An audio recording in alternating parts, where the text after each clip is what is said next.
Cash book, petty cash book, purchases book, sales book, all these columns, all these formats.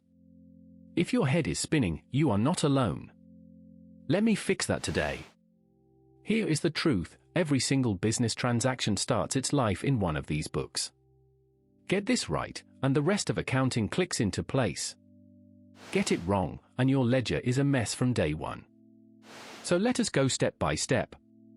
Picture a small stationery shop. Every day, cash comes in from customers, and cash goes out to suppliers. The owner does not post every tiny transaction straight to the ledger. That would be chaos. Instead, he writes it first in the cash book. The cash book is the original record of all cash received and all cash paid. It has two sides, left for money in, right for money out. Sound familiar? That is debit and credit, dressed in a simpler format. Every business, big or small, starts here. Here is what a cash book entry actually looks like. Left side, date, name, amount received. Right side, date, name, amount paid. The closing balance tells you exactly how much cash is left in hand. Simple, clean, powerful. Two sides, always. Now, the cash book handles big cash flows. But what about small daily expenses, tea for the office, a pen, a courier fee of 50 Indian rupees? You do not want those cluttering your main cash book. That is exactly why we have the petty cash book. A small fixed amount, say 2,000 Indian rupees, is handed to one person at the start of the month. Every tiny expense gets recorded there. At month end, the main cashier tops it back up to 2,000 Indian rupees. This system is called the imprest system, and it keeps small expenses organized and accounted for, without noise in the main records.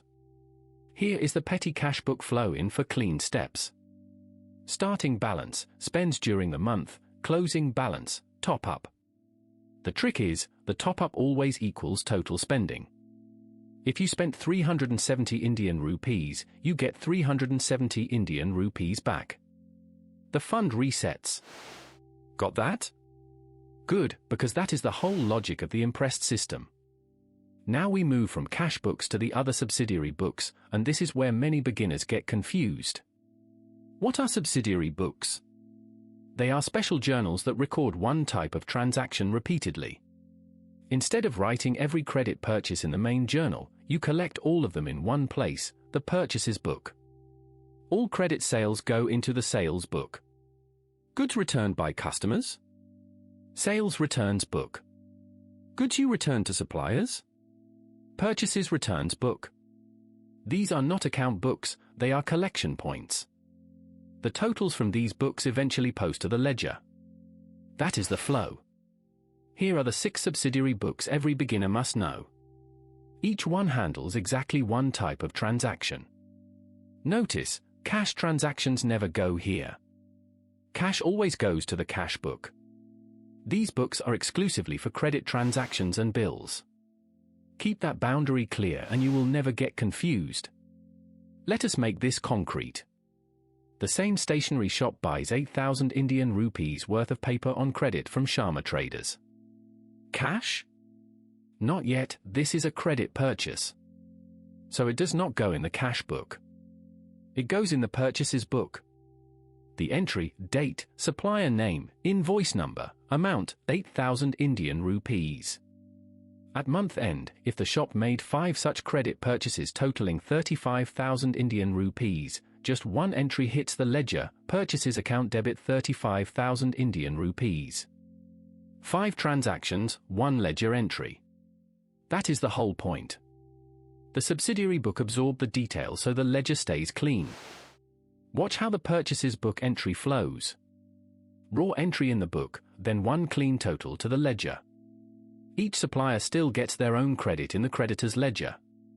So the detail is not lost, it is just organized. 2 sides, again. Always 2 sides.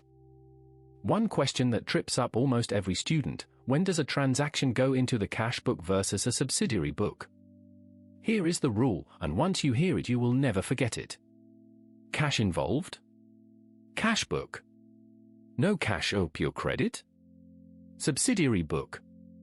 A customer pays you 3,000 Indian rupees cash book, left side.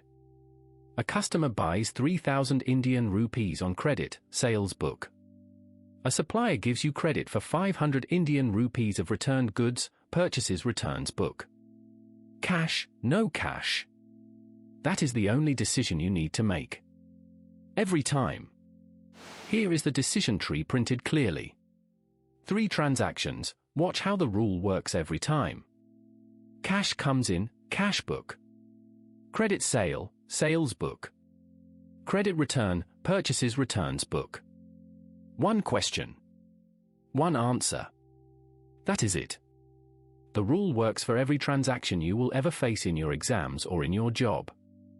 Let us land this. Every transaction has a home.